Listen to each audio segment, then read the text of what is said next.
नमस्कार दोस्तों, अलका शारदा चैनल में आप सबका स्वागत है और आपको माघ माह की पूर्णिमा की बहुत बहुत बधाइयाँ हो।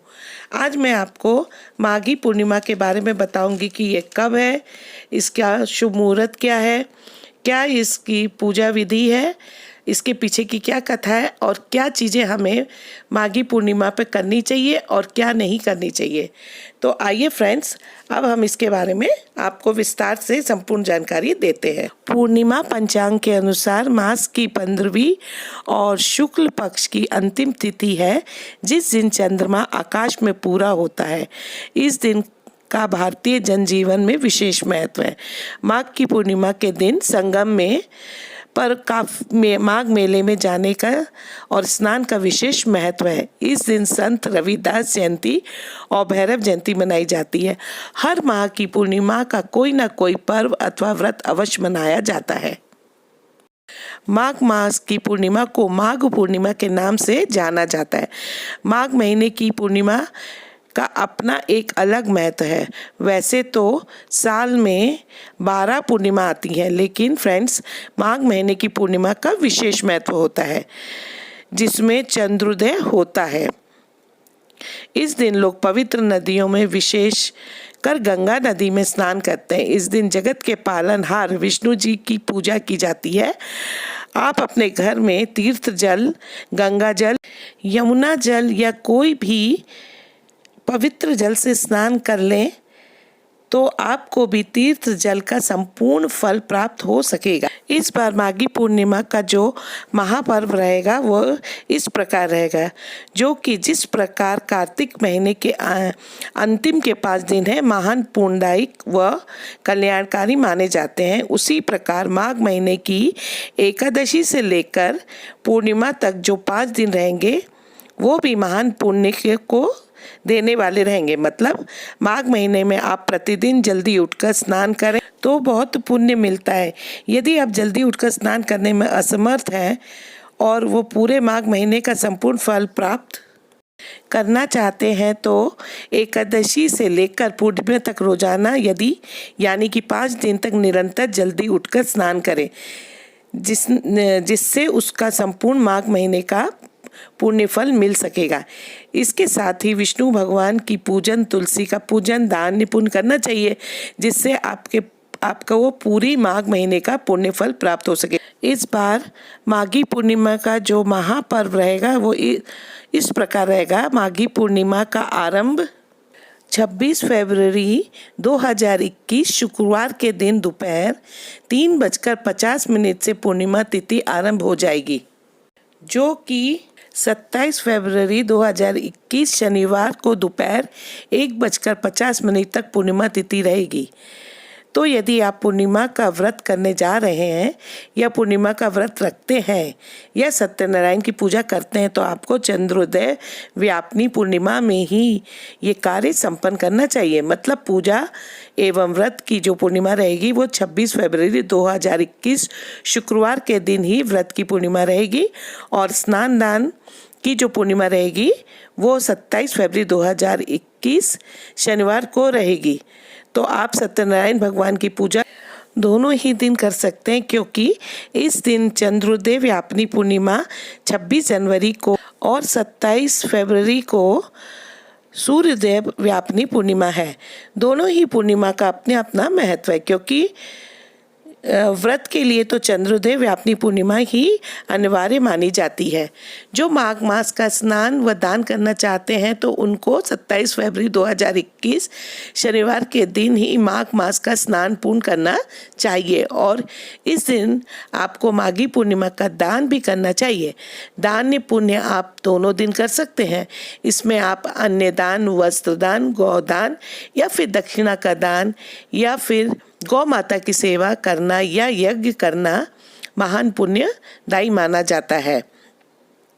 माघ पूर्णिमा को 1 मास का कल्पवास पूर्ण हो जाता है। संगम स्थल पर 1 महीने का कल्पवास करने वाले तीर्थयात्रियों के लिए ये तिथि विशेष पर्वदायी मानी जाती है। कोई भी कल्पवासी अथवा गृहस्थ अपने घर के पास की नदियों में स्नान करके गंगा माता की आरती तथा पूजा करते हैं। अपनी कुटिया में या अपने घर में आकर हवन करते हैं। फिर ब्राह्मण, साधु, सन्यासियों को भिक्षा देकर उनको भोजन करवाकर स्वयं भोजन प्रसाद ग्रहण करते हैं और कल्पवास के लिए रखी गई वस्तुएं खाने पीने की उन्हें दान करके गंगा माता के दरबार में पहुंचकर प्रार्थना करके अपने अपने घरों का प्रस्थान करते हैं। क्या करें इस दिन? शास्त्रों में कहा गया है, माघी पूर्णिमा पर भगवान विष्णु गंगा जल में निवास करते हैं।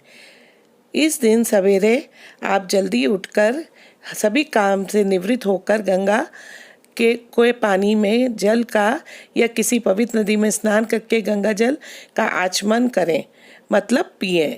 इस दिन पितर देवता के रूप में गंगा स्नान के लिए आते हैं, इसलिए पितरों का ध्यान करते हुए भी दान इत्यादि करना चाहिए। इस दिन पितरों को श्राद्ध किया गया जाता है और उन्हें मोक्ष मिलता है। इस दिन तिल, गुड़, कंबल, फल, अन्न, घी का दान उत्तम माना गया है। पूर्णिमा के दिन मनुष्य को सत्यनारायण का पूजन अवश्य करना चाहिए तथा सत्यनारायण भगवान की कथा सुननी व सुनानी चाहिए। इस दिन सत्य मतलब सच बातें बोलनी चाहिए। पूर्णिमा के दिन किसी भी मनुष्य को झूठ नहीं बोलना चाहिए। इस दिन क्रोध नहीं करना चाहिए। लड़ाई झगड़े व वाद विवाद से बिल्कुल दूर रहना चाहिए। इस दिन पेड़ पौधे को काटना नहीं चाहिए। इस दिन दाढ़ी कटिंग या शेविंग नहीं करनी चाहिए और ना ही बाल या नाखून भी काटने चाहिए। पूर्णिमा के दिन किसी भी गरीब व्यक्ति को घर में खाली हाथ नहीं लौटाना चाहिए। अपने सामर्थ्य के अनुसार उस दिन ब्राह्मणों को भोजन करवाएं। पितरों के लिए दान करना चाहिए। जरूरतमंदों को अन्न दान, वस्त्र दान, भूमि दान, अगर हो सके तो गौदान भी कर सकते हैं और नहीं कर सकते हैं आप तो उसके बराबर की धनराशि दान कर सकते हैं। अपनी सामर्थ्य के अनुसार कुछ न कुछ दान करें। ये पूर्णिमा बड़ी पूर्णिमा मानी जाती है। इस दिन आप किसी भी नए कार्य का शुभारंभ कर सकते हैं, जैसे गृह प्रवेश, नई भूमि पूजन, नया पदभार संभालना, ग्रहण करना, शादी ब्याह, कोई भी मंगल कार्य या शुभ कार्य आप संपन्न करना चाहते हैं तो कर सकते हैं। माघी पूर्णिमा व्रत कथा। एक पौराणिक कथा के अनुसार कांतिका नगर में धनेश्वर नाम का ब्राह्मण रहता था। दान से उसे जो भी मिल जाता था उससे उसका और उसकी पत्नी का गुजारा चल जाता था। ब्राह्मण और उसकी पत्नी की कोई संतान नहीं थी। दोनों भिक्षा मांगकर घर का गुजारा करते थे। एक दिन ब्राह्मण की पत्नी नगर में भिक्षा मांगने गई, लेकिन नगर के सभी लोगों ने उसे बाज कहकर भिक्षा नहीं दी और उसे अपमानित किया। तब एक व्यक्ति ने उसे 16 दिन तक महाकाली की पूजा करने को कहा। ब्राह्मण पति पत्नी ने ऐसा ही किया। इनकी पूजा का प्रभाव से 16 दिन बाद माँ काली स्वयं प्रकट हुई। माँ काली ने ब्राह्मण की पत्नी को संतान होने का वरदान दिया और कहा कि अपने सामर्थ्य के अनुसार प्रत्येक पूर्णिमा को तुम दीपक जलाओ। हर पूर्णिमा को तुम एक दीपक बढ़ा देना। इस तरह कुल कर्क पूर्णिमा के दिन कम से कम 22 दीपक जलाना। ब्राह्मण ने पत्नी की पूजा के लिए पेड़ से आम का फल तोड़कर दिया। उसकी पत्नी ने पूजा की और भगवान की दया से वह गर्भवती हुई। वह प्रत्येक पूर्णिमा को महाकाली के कहे अनुसार दीपक जलाती रही। माँ काली की कृपा से उसके घर एक पुत्र ने जन्म लिया, जिसका नाम देवदास रखा गया। जब वो बड़ा हुआ तो उसे उसके मामा के साथ काशी पढ़ने भेज दिया गया। काशी में दोनों के साथ एक दुर्घटना घटी, जिसके कारण धोखे से देवदास का विवाह हो गया। देवदास ने कहा कि वो उसकी आयु कम है, वो जल्दी मर जाएगा, लेकिन उसके बावजूद भी जबरदस्ती से उसका विवाह करवा दिया गया। कुछ समय बाद यमराज उसके प्राण लेने आए, लेकिन ब्राह्मण दंपति ने पूर्णिमा का व्रत रखा था, इसलिए यमराज उसका कुछ बिगाड़ नहीं पाए और वापस चले गए। ब्राह्मण दंपति और उसके पुत्र वधू खुशी खुशी रहने लगे।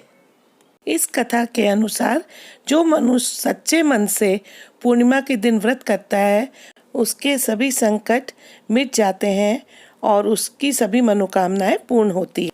तो फ्रेंड्स, कैसी लगी आपको मेरी माघी पूर्णिमा से संबंधित जानकारी? अगर आपको पसंद आई हो तो इस वीडियो को ज़्यादा से ज़्यादा अपने फ्रेंड्स में शेयर कीजिएगा। और हाँ, जो फ्रेंड्स मेरे नए चैनल पे मेरा वीडियो देख रहे हैं तो उनसे मेरा यही रिक्वेस्ट है कि प्लीज़ मेरे अलका शारदा चैनल को सब्सक्राइब कीजिए। और इसी तरह की रोमांचक जानकारी के लिए जो पास में सब्सक्राइब बटन है उसको दबाइए और पास में जो आइकॉन बेल है उसको प्रेस करना मत भूलिएगा, ताकि आपको मेरे लेटेस्ट वीडियो का नोटिफिकेशन सबसे पहले मिलेगा। और फिर इसी तरह की नई जानकारियों के साथ में मैं आपसे अलका शारदा फिर मिलती हूँ। और आपको बहुत बहुत माघी पूर्णिमा की शुभकामनाएं। नमस्ते।